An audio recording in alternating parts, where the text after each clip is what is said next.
Seguimos en Conexión de Análisis, entrevista. Vámonos con Edgar González Suárez, su columna Macroscopio. Adelante, Edgar, buenas tardes.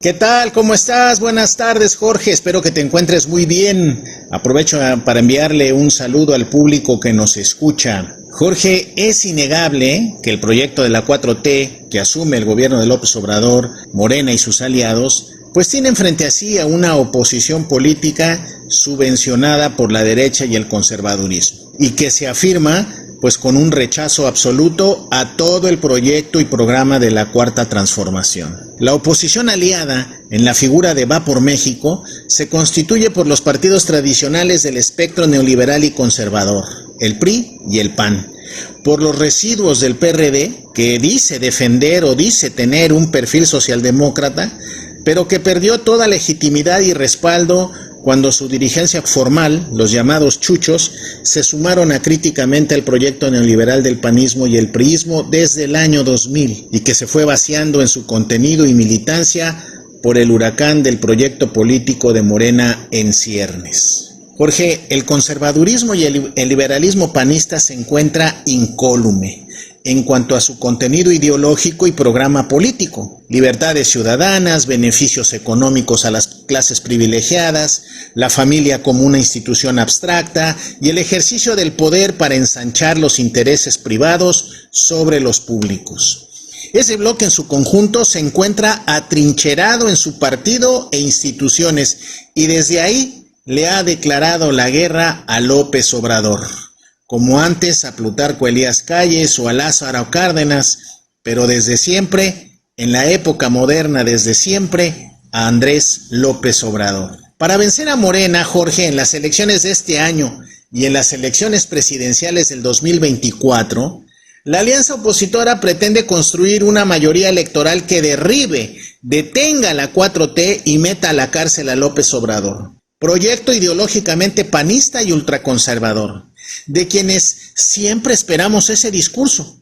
Con ese objetivo, los panistas festejaron con luces y diamantina el acuerdo con el PRI, según el cual los candidatos a los gobiernos de Coahuila y Estado de México serán propuestos por el PRI, y los candidatos a la presidencia y a la Ciudad de México serán propuestos por el PAN.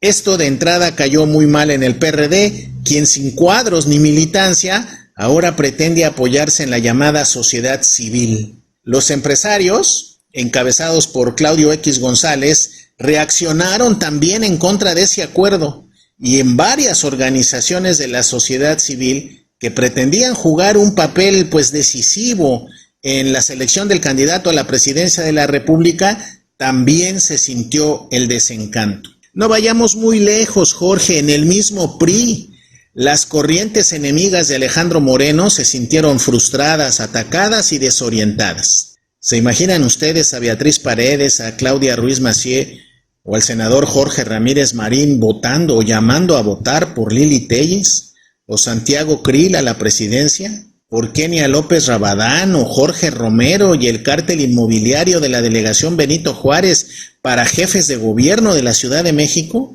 Apenas en octubre pasado, Jorge, te acordarás que el Frente Cívico Nacional, Poder Ciudadano, UNE México, Unidos por México, etcétera, se agruparon para elaborar un programa de gobierno y poder registrar un candidato de unidad a la presidencia de la República. Crearon una asociación llamada Unidos y con ello pretendían meterse a la selección de candidatos presidenciales. En el Poliforum Cultural Siqueiro se dieron cita representando, entre comillas, a la sociedad civil, los empresarios Claudio Jicotencal González, mejor conocido como Claudio X González, y Gustavo de Hoyos Walter, financiadores y organizadores de Va por México, y el senador, que hoy se dice independiente, José Álvarez de Icaza, además del expresidente nacional del PRD, asesor de Francisco Cabeza de Vaca y representante del gobierno de Tamaulipas en la Ciudad de México,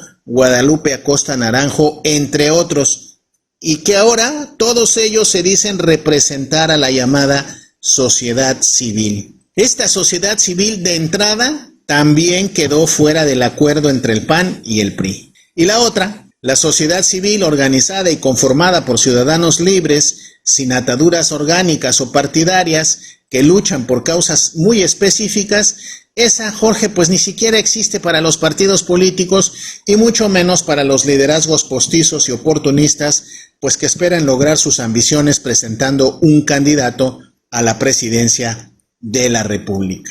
Hasta ahorita, Jorge, la oposición se moviliza solo por posicionar candidatos. Se hacen reuniones, manifestaciones, se constituyen asociaciones, logos, parapetos electorales, pero hasta hoy, Jorge, solo yo les he escuchado: Morena es una desgracia para el país, el INE no se toca, vamos a meter a la cárcel a López Obrador, sacar al narcogobierno de Obrador de las instituciones, el obradorismo es una secta que hace brujería en Palacio Nacional, y cuánta babosada se les ocurre. Jorge, a la oposición le hace falta mucho. No llega a los corazones y a las mentes de la población. Y peleándose públicamente por quién será el candidato de la oposición para enfrentar a Morena, pues sus expectativas de triunfo se ven aún muy, pero muy lejos. Yo veo, Jorge, a la oposición desesperada y cautiva de los partidos e intereses tradicionales. Es todo por hoy, bonito inicio de semana y un saludo a la cabina. Muchas gracias, Edgar González Suárez. Su columna Macroscopio, pueden también checar su columna dentro de nuestro portal nbnoticias.mx, opinión, información, y abundar más sobre todos estos datos y sobre todo con esta visión de Edgar González Suárez.